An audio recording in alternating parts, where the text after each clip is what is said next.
अस्सलाम वालेकुम। आज का हमारा टॉपिक है एनाटॉमी ऑफ यूरेथ्रा। तो सबसे पहले इंट्रोडक्शन पे आ जाते हैं। इंट्रोडक्शन में क्या है कि हमारे पास जो यूरेथ्रा होता है वो ब्लैडर की ही कंटिन्यूएशन होता है, जिसके ज़रिए से हम जो है वो यूरिन को बॉडी से एक्सक्रीट आउट करते हैं। ये हमारे पास कहाँ से स्टार्ट हो रहा होता है? It begin at the base of bladder. हमने जब बेस ऑफ ब्लैडर या नेक ऑफ ब्लैडर को जब पढ़ा था तो हमने पढ़ा था वहाँ से हमारे पास यूरेथ्रा स्टार्ट हो रहा होता है। तो ये बिगिन हो रहा होता है, begin eight base of bladder.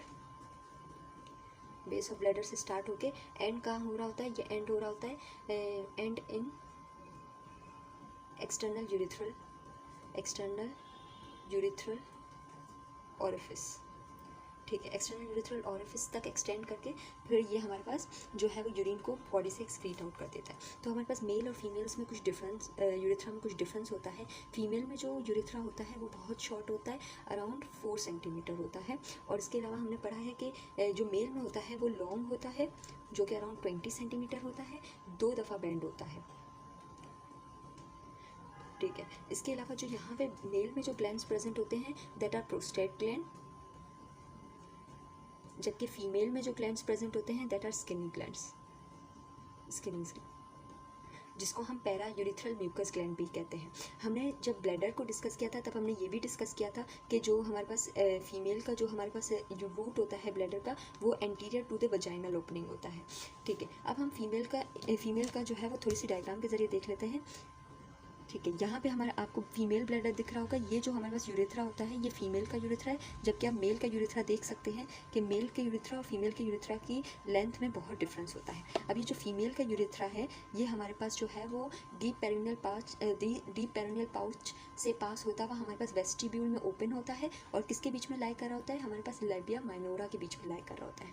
और यहाँ पे आप देख सकते हो तो यहाँ पे para urethral gland, skinny gland जिसको कहते हैं, वो भी यहाँ पे ओपन हो रहे होते हैं। प्लस ये जो होती है ये एरिया, इसको हम एक्सटर्नल यूरिथ्रल ऑरिफिस कहते हैं। और ये जो ग्लैंड्स हैं, ठीक है, ये जो स्फिंक्टर है, सॉरी, मेम्ब्रेनस पार्ट में, इसको हम कहते हैं एक्सटर्नल यूरिथ्रल स्फिंक्टर। ये मेल में भी प्रेजेंट होता है, फीमेल में भी प्रेजेंट होता है, लेकिन डिफरेंस इज कि फीमेल में सिर्फ एक स्फिंक्टर होता है और मेल में 2 स्फिंक्टर होते हैं। इंटरनल यूरिथ्रल स्फिंक्टर भी प्रेजेंट होता है। ठीक है, जो फीमेल में है वहाँ पे हमारे पास सिर्फ एक स्फिंक्टर प्रेजेंट होता है, that is external urethral sphincter, और जो मेल होता है उसमें 2 स्फिंक्टर्स प्रेजेंट होते हैं। ठीक है, अब हमने यहाँ तक फीमेल को पढ़ लिया। अब मेल में आ जाते हैं। मेल का जो यूरेथ्रा होता है उसको हम 4 पार्ट्स में डिवाइड करते हैं। जो हमारे पास फर्स्ट पार्ट होता है that is pre prostatic part. जो सेकंड होता है वो हमारे पास प्रोस्टैटिक पार्ट होता है।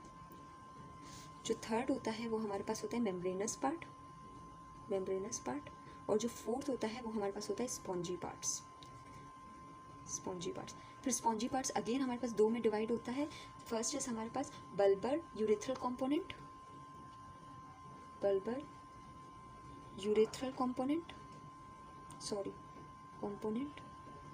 और हमारे पास जो सेकंड होता है दैट इज पिनाइल कंपोनेंट। अब सबसे पहले हम प्री प्रोस्टैटिक पार्ट को देख लेते हैं। ये जो प्री प्रोस्टैटिक पार्ट है ये हमारे पास होता है अबव द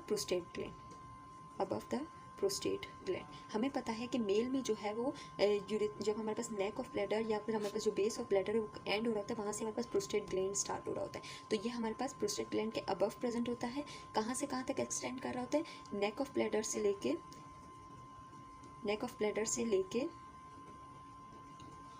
हमारे पास एक्सटेंड कर रहा होता है। ये हमारे पास कंटिन्यूएशन कर रहा होता है प्रोस्टैटिक पार्ट में। अच्छा, इसके अलावा यहाँ पे जो प्रेजेंट होता है वो हमारे पास प्रेजेंट होता है इंटरनल यूरिथ्रल स्फिंक्टर।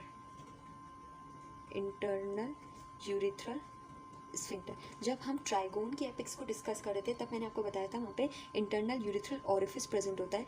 और जो हमारे पास जो इंटरनल यूरिथ्रल स्फिंक्टर है वो हमारे पास pre prostatic part of urethra में प्रेजेंट होता है। इसका काम ये होता है, ये फीमेल में एब्सेंट होता है, मेल में इसलिए प्रेजेंट होता है कि मेल के जो हमारे पास स्पर्म का रूट है और यूरिन का रूट है वो एक ही होता है। तो हमारे पास जब स्पर्म इजैकुलेट हो रहे होते हैं तो हमारे पास ये स्फिंक्टर जो है वो क्लोज हो जाता है या कॉन्ट्रैक्ट हो जाता है, ताकि जो स्पर्म मटीरियल है वो हमारे पास यूरिन के साथ मिक्सअप ना हो या ब्लैडर की तरफ मूव ना करें। ठीक है, फिर हम नेक्स्ट पार्ट पे आ जाते हैं। Second is prostatic part. ये हमारे पास जो प्री प्रोस्टैटिक पार्ट है ये हम अराउंड 1 सेंटीमीटर लॉन्ग होता है, और जो प्री प्रोस्टैटिक पार्ट है ये अराउंड 3 सेंटीमीटर लॉन्ग होता है। और ये जो है वो हमारे पास जो प्रोस्टेट ग्लैंड है उसकी इनसाइड हो जाता है, इनसाइड होता है, inside the prostate gland, prostate gland. अच्छा, इसको मैं आपको जो है वो डायग्राम के ज़रिए दिखा देती हूँ कि ये हमने देख लिया, ये हमारे पास ब्लैडर है, ये हमारे पास प्रोस्टेट ग्लैंड है। तो हमारे पास ये होता है मेम्ब्रेनस पार्ट जो बहुत छोटा सा होता है, और सॉरी ये होता है हमारे पास प्री प्रोस्टेटिक पार्ट जो बहुत छोटा सा होता है, और यहाँ पे हमारे पास इंटरनल यूरिथ्रल स्फिंक्टर प्रेजेंट होता है। ये इंटरनल यूरिथ्रल स्फिंक्टर बेसिकली जो है सर्कुलर मसल का एक कोट होता है। फिर हमारे पास जो है ये जो प्रोस्टेट ग्लैंड में के बीच में प्रेजेंट होता है, इसको हम कहते हैं प्रोस्टेटिक पार्ट ऑफ यूरिथ्रा। अच्छा, प्रोस्टेटिक पार्ट ऑफ यूरिथ्रा की मैं एक बिल्कुल जूम करके आपको एक पिक्चर दिखा देती हूँ, यहाँ से आपको इजीली समझ आ जाएगा कि ये जो हमारे पास प्रोस्टेटिक पार्ट ऑफ यूरिथ्रा होता है, तो इसके बीच में हमारे पास म्यूकोजल फोल्ड्स होते हैं मिड लाइन में। ये जो म्यूकोजल फोल्ड्स होते हैं इसको हम बेसिकली कह रहे होते हैं यूरिथ्रल क्रस्ट। ठीक है, बेसिकली ये जो हमारे पास होता है बीच में प्रोस्टेटिक पार्ट ऑफ यूरिथ्रा, ये जो बीच में हमारे पास इसके मिड लाइन में हमारे पास म्यूकोजल फोल्ड होता है, जिसको हम बेसिकली कह रहे होते हैं यूरिथ्रल क्रस्ट।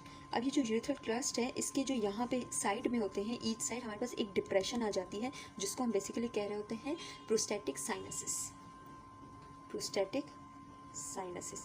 यहाँ आप देख सकते हो कि ये जो हमारे पास डिप्रेस्ड एरिया होता है यहाँ पे, उसको हम कहते हैं प्रोस्टेटिक साइनसिस। अब इन प्रोस्टेटिक साइनसिस का काम क्या है, हमारे पास जो प्रोस्टेट ग्लैंड्स होते हैं, जो प्रोस्टेट ग्लैंड में जो डक्ट्स होती हैं, वो आके यहाँ पे ओपन हो रही होती है इन साइनसिस में। ठीक है, फिर हमारे पास जो ये हमारे पास प्रोस्टेटिक क्रस्ट है, इसमें बीच में एक एलिवेटेड एरिया आता है। ये जो आप देख सकते हो, ये बिल्कुल जो एलिवेटेड एरिया है, इसको हम कहते हैं सेमिनल कॉल्यूकस, जिसको हम कहते हैं सेमिनल कॉल्यूकस। और इस सेमिनल कॉल्यूकस के बीच में एक हमारे पास सर्कुलर सी जो है वो सर्कुलर सी आप कह सकते हो एक डिप्रेशन आ जाती है, या एक स्मॉल सी एरिया जो है वो एक पाउच सा बन जाता है। बेसिकली पोस्टीरियरली इसका, जैसे हमारे पास यूटेरस होता है फीमेल में, यहाँ पे हमारे पास एक पाउच सा बन जाता है, जिसकी ओपनिंग इस सेमिनल कॉल्यूकस में हो रही थी, जिसको हम प्रोस्टेटिक अट्रिकल कहते हैं। तो बेसिकली हमारे पास यहाँ पे बीच में एक एलिवेटेड एरिया होता है, जिसको हम कह रहे होते हैं सेमिनल कॉल्यूकस, सॉरी सेमिनल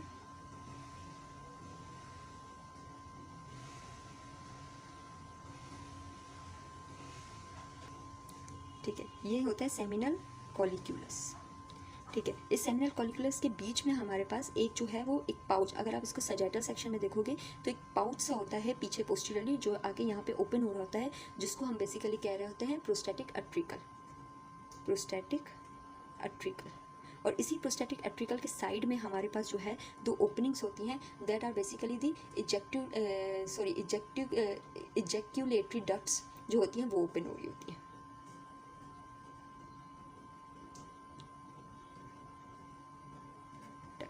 अच्छा, ये जो हमारे पास इजेक्यूलेटरी डक्ट्स हैं, these are the part of track of reproductive system of male. और जो हमारे पास ये जो पूरा हमारे पास जो यूरेथ्रा है, वो हमारे पास यूरिनरी ट्रैक की कनेक्शन, तो हमारे पास जो है वो रिप्रोडक्टिव और यूरिनरी ट्रैक की कनेक्शन जो हो रही होती है, वो हमारे पास प्रोस्टेटिक पार्ट ऑफ यूरेथ्रा में होती है इन मेल्स। ठीक है, यहाँ पे हमारे पास prostatic part of urethra end होता है। अब हम आ जाते हैं मेम्ब्रेनस पार्ट ऑफ यूरेथ्रा पे। मेम्ब्रेनस पार्ट ऑफ यूरेथ्रा, ठीक है, ये जो मेम्ब्रेनस पार्ट ऑफ यूरेथ्रा होता है, ये सेकंड नैरोएस्ट हमारे पास जो है यूरेथ्रा में जो है सेकंड नैरोएस्ट पार्ट होता है। और जो है इसमें हमारे पास क्या प्रेजेंट होता है, ये जो है इसमें एक्सटर्नल यूरेथ्रल स्फिंक्टर प्रेजेंट होता है। ठीक है, मेम्ब्रेनस पार्ट ऑफ यूरेथ्रा से हमारे पास एक बैंड जो है वो जनरेट होता है। वो जो बैंड होता है वो हमारे पास स्पॉन्जी यूरेथ्रा की कंटिन्यूएशन होती है। तो हमारे पास जो मेम्ब्रेनस पार्ट ऑफ यूरेथ्रा होता है उसकी हमारे पास एक बैंड आता है यहाँ पे, और इसको हम कहते हैं स्पॉन्जी यूरेथ्रा। तो हमारे पास जब जो हमारे पास ये हमारे पास किस में क्रॉस कर जाता है, ये हमारे पास एंटर कर जाता है रूट ऑफ पेनिस में। अब यहाँ पे हमारे पास पेनिस होता है, ये रूट ऑफ पेनिस में हमारे पास जो है वो एंटर कर जाता है। एक बैंड ये होता है फर्स्ट बैंड, और सेकंड बैंड हमारे पास यहाँ पे आता है। ठीक है, जो हमारे पास अगर यूरेथ्रा हमारे पास फ्लैसिड कंडीशन में, फ्लैसिड मीन्स के हमारे पास हैंग कर रहा है, बहुत लूजली हैंग कर रहा है, तो हमारे पास ये सेकंड बैंड आएगा। लेकिन अगर यूरेथ्रा हमारे पास जो है वो इरेक्ट कंडीशन में है, तो फिर ये हमारे पास सेकंड बैंड नहीं आएगा। और ये जो सेकंड बैंड के बाद जो पोर्शन होता है, जिसको हम कहते हैं पिनाइल कॉम्पोनेंट, और जो ये फर्स्ट बैंड के बाद और सेकंड बैंड के बीच में एरिया होता है, इसको हम कहते हैं बेसिकली बल्बर यूरेथ्रल कॉम्पोनेंट। ये जो हमारे पास स्पॉन्जी यूरेथ्रा होता है, इसको मिला के हम स्पॉन्जी यूरेथ्रा कहते हैं। कहते हैं, ये फोर्थ पार्ट ऑफ यूरेथ्रा है, ये हमारे पास किससे कवर होता है, कॉर्पस स्पॉन्जियम मसल से कवर होता है। पेनिस के पास 2 मसल होती है, जिसमें से एक मसल होती है कॉर्पस स्पॉन्जियम मसल। तो ये हमारे पास सराउंड किससे होता है, surround by corpus spongiosum muscle, spongiosum muscle. ठीक है, यहाँ पे हमारा जो है वो यहाँ पे हमारे पास फोर्थ पार्ट ऑफ यूरेथ्रा भी कंप्लीट होता है। मैं एक दफ़ा और आपको डायग्राम के ज़रिए दिखा देती हूँ। ठीक है, ये हमारे पास है मेल यूरेथ्रा। ठीक है, हमने यहाँ तक देख लिया कि ये हमारे पास मेम्ब्रेनस प्री प्रोस्टैटिक यूरेथ्रा, ये हमारे पास होता है प्रोस्टैटिक यूरेथ्रा, और फिर ये पोर्शन जो होता है वो हमारे पास होता है मेम्ब्रेनस यूरेथ्रा। यहाँ पे हमारे पास आप देख सकते हो एक्सटर्नल यूरेथ्रल स्फिंक्टर भी प्रेजेंट होता है। ठीक है, ये हमारे पास स्केलेटल मसल का बना हुआ होता है, और जो इंटरनल यूरेथ्रल स्फिंक्टर है ये स्मूथ मसल का बना हुआ होता है। ठीक है, क्योंकि इस पर हमारा कंट्रोल होता है।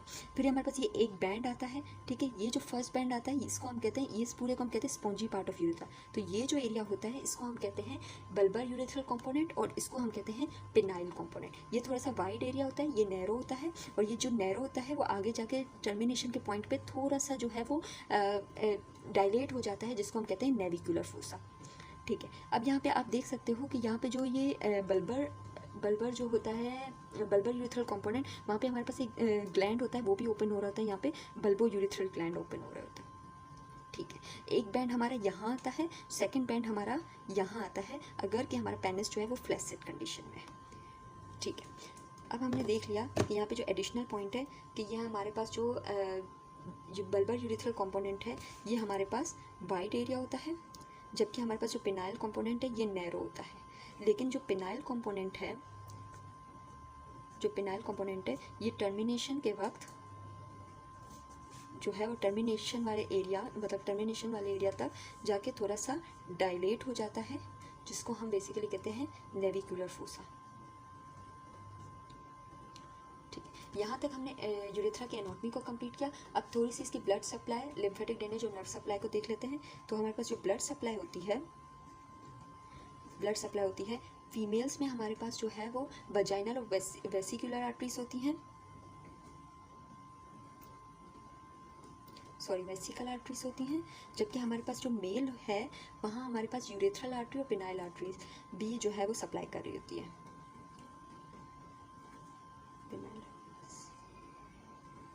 ठीक है, फिर हमारे पास जो है लिम्फेटिक ड्रेनेज, हमारे पास इंटरनल इलियक नोड्स होते हैं। नर्व सप्लाई भी सेम होती है, जो ब्लैडर की है, इंफीरियर हाइपोगैस्ट्रिक प्लेक्सस से ही इनकी नर्व सप्लाई हो रही होती है।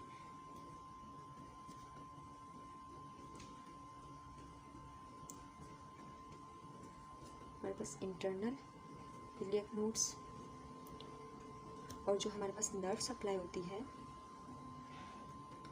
वो हमारे पास होती है इंफीरियर हाइपोगैस्ट्रिक प्लेक्सस।